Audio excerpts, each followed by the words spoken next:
Today's historic day for the space world as SpaceX gets ready to launch. It's arguably one of the most important days in the last 50 years because it's what we're going to experience today. It's not just a rocket launch, but also a shift in the way things are looked at and viewed. Arguably, since Apollo the 11, the moon landing, this is all different because if weather allows it in Florida, Elon Musk's SpaceX will launch astronauts into orbit. It's a 50-50 shot for liftoff today, half by half. First time for a commercial company to be taking astronauts into space. And it's also the first liftoff with astronauts from US soil since the space shuttle nearly 9 years ago. That's when NASA retired. It is the Crew Dragon and the NASA Astros I'll say that again. Aboard the Crew Dragon, it is the astronauts Doug Hurley and Robert Benham. President Trump was on hand for the event. He arrived at the Space Center a short while ago. Mike Pence is there too, and they'll tour the Kennedy Space Center ahead of the launch. Miles O'Brien is with me and will be hand-holding me right the way through as next time as we work out whether or not it will take place, this launch. Before we get that far, Miles, I want you to listen to what the NASA administrator told me earlier. We are ushering in a new era in human spaceflight where NASA is a customer. And we want to be one customer of many customers in a very robust commercial marketplace in low Earth orbit. But we also want to have numerous providers that are competing on cost and innovation. When I say we're a customer, you know, NASA used to purchase, own, and operate all of its hardware to get to the International Space Station. But now what we're saying is, hey, we want to buy a service. And we want you as the provider to go get customers that are not NASA to drive down our costs. But we also want to have numerous providers that are competing on cost and innovation, again, to drive down costs. So this is a new era in human spaceflight where it's going to be done commercially. And of course, NASA is ready to step up to the plate and be a customer. How realistic is this, Miles O'Brien? We'll talk about the magnificence of the moment in just a second. But bearing in mind what the administrator just said, considering NASA is the main customer, are they fooling themselves with this idea of commercializing that it is a quantum leap difference? Yeah, the commercialization of space is something that all of us who are enthusiastic about space have dreamt of for decades, Richard. But the question is, how do you make it work? And what is the business that does well there? Is it a well-heeled tourist who can write a check for $50 or $90 million for a ride to the International Space Station? Or is it ubiquitous small satellites that can provide all kinds of layers of censoring of our own planet? Miles, let me interrupt you just briefly, if I may. We're looking at pictures of the President and the First Lady who've just arrived at the Space Center. They're greeting officials. Now, the officials are all wearing masks. Neither the President nor the First Lady, nor apparently the Secret Service person who's guiding them there is wearing a mask. We're all a bit obsessed by that aspect of it. They're going to take a tour of the Space Center. Let's turn to today's events, Miles. Put into context why they are so significant.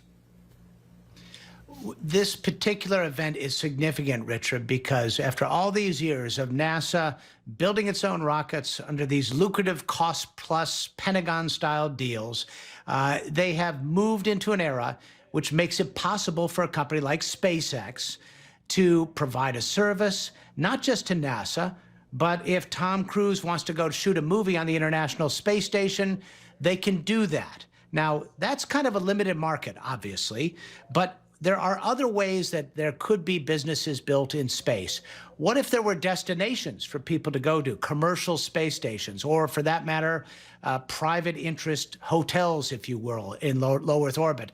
And as I was saying right before you mentioned the arrival of the President and the First Lady, these tiny little satellites, which are now all throughout low Earth orbit, providing amazing sensor data and democratizing the ability of space to provide information of our own planet.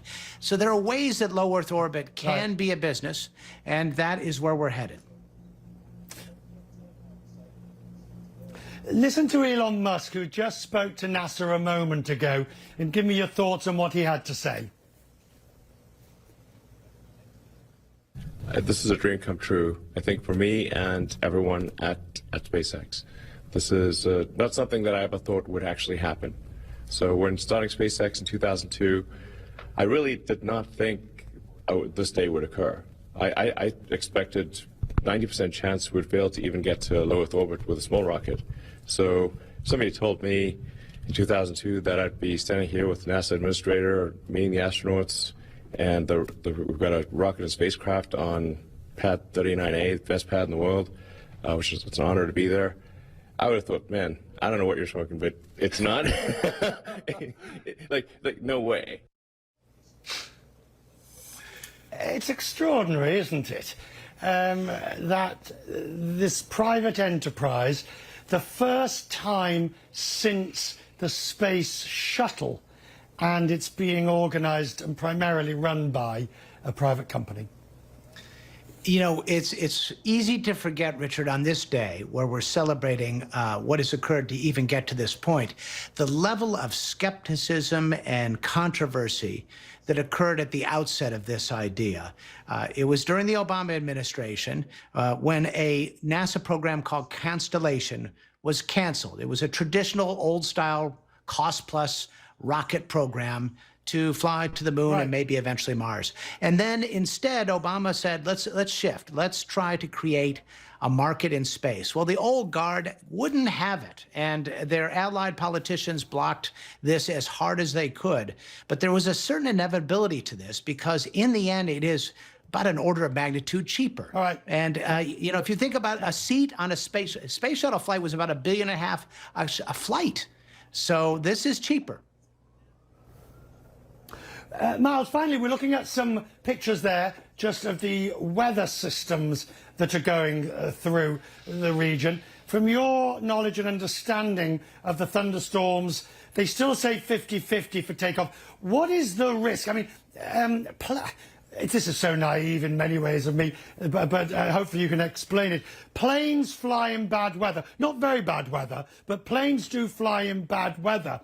I mean, a rocket is exceptionally powerful and it will be through the bad weather quite quickly. What's the risk here? Well, let's go back to Apollo 12, if you will, the second moon landing mission.